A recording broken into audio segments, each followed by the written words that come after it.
সাকিব আল হাসানের একটা কথা দিয়ে শুরু করতে চাই যে আমি ড্রাইভিং সিটে যেদিন থাকবো না আমি সেদিন ড্রাইভিং সিট থেকে চলে যাব।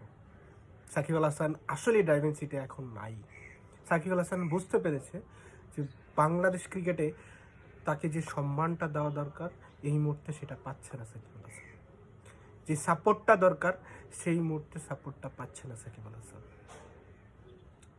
সাকিব কী কারণে চলে যাচ্ছে সেটা অনেকেই খুঁজতে বেড়ান চেষ্টা করতেছে, কিন্তু সাকিব আল হাসান ওই জায়গাতেই সাকিব আল হাসান স্থির, যেখানে সাকিব আল হাসান বলেছিল যে আমি ড্রাইভিং সিটে যতদিন আসি ততদিন আমি ক্যারি করে যাব।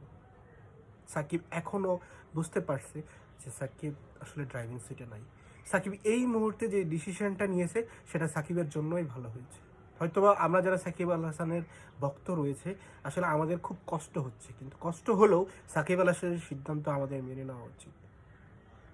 সাকিব আল হাসান বুঝতে পেরেছেন প্রাপ্য সম্মানটুকু তাকে দেওয়া হচ্ছে না। সাকিব আল হাসান যে সম্মান পাওয়ার যোগ্য সেটা আমরা দিতে পারিনি।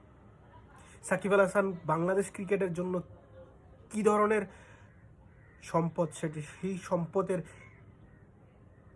সম্মান আমরা দিতে পারিনি। সাকিব আল হাসান সরি, আমরা আসলেই আপনাকে সম্মান দিতে পারিনি, আপনাকে মূল্যায়ন করতে পারিনি।